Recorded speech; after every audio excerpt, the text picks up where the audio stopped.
ফের নিম্নচাপের ভ্রুকুটি। দক্ষিণ 24 পরগনায় ভারী বৃষ্টির সতর্কতা। বঙ্গোপসাগর থেকে স্থলভাগের দিকে এগোচ্ছে নিম্নচাপ। পাথর প্রতিমা, ফ্রেজারগঞ্জ, বকখালিতে দুর্যোগের আশঙ্কা।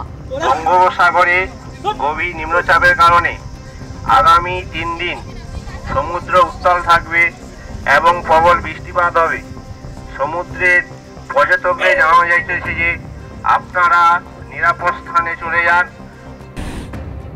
সরাসরি আমাদের প্রতিনিধি নামখানা থেকে গৌতম মণ্ডল আমাদের সঙ্গে রয়েছেন। গৌতম, কি কি সতর্কতা এখনো পর্যন্ত প্রশাসনের তরফে অবলম্বন করা হয়েছে?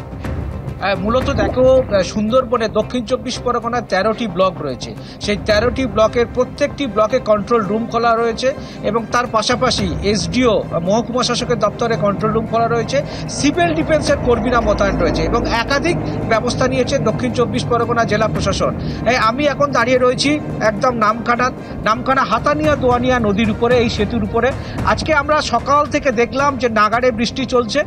কিছুক্ষণ আগে বৃষ্টিটা কমেছে, কিন্তু জোয়ারের জল আজকে যখন জোয়ার শুরু হলো প্রায় বেলা 12টা পর্যন্ত একদম কানায় কানায় পূর্ণ ছিল। সুন্দরবনের যে সমস্ত এলাকা খুবই যে দুর্গত এলাকা, সেগুলো হচ্ছে, তার মধ্যে অন্যতম হচ্ছে বকখালি, ফ্রেজারগঞ্জ, মৌসুনী দ্বীপ, গঙ্গাসাগর, পাথর প্রতিমার জি প্লট, পাথর প্রতিমার দুর্বাচটি, এই সমস্ত এলাকায় আমরা দেখলাম একদম সেই নদীর যে বাঁধ রয়েছে সেই উপচে জলোচ্ছ্বাস যখন শুরু হলো, সেই জল কিন্তু লোকালয়ের মধ্যে বেশ কিছু ঢুকতে শুরু করলো। দক্ষিণ 24 পরগনা জেলা প্রশাসন গত কয়েকদিন ধরে একাধিক বৈঠক করেছে। সেই বৈঠক থেকে যে কি কি ব্যবস্থা নেওয়া যেতে পারে, এই যেহেতু দক্ষিণ 24 পরগনাতে বারে বারে বছরে একাধিকবার প্রাকৃতিক দুর্যোগ আছড়ে পড়ে, তার জন্য আগে ভাগে প্রস্তুতি নিয়ে রাখা থাকে প্রত্যেকবারেই। এবারও সেই প্রস্তুতি নেওয়া হয়েছে।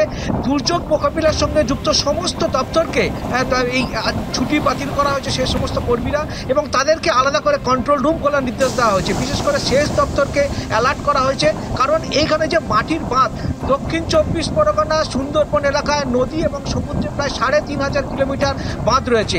এই বাঁধের একটা বড় অংশ 500 কিলোমিটারেরও বেশি একদম বেহাল অবস্থা।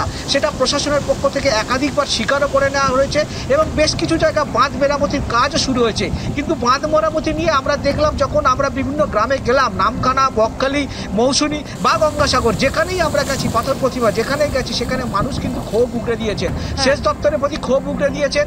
তাদের যেটা অভিযোগ, যে সময় বাঁধ তৈরি করার প্রয়োজন, অভিযোগ রয়েছে সেখানকার মানুষজন, এবং তারা যাতে সাবধানে থাকেন আগামী 3 দিন, এবং তার জন্য কিন্তু প্রশাসনের তরফে এই মুহূর্তে নজরদারি এবং সতর্কতামূলক পদক্ষেপ নেওয়া হয়েছে।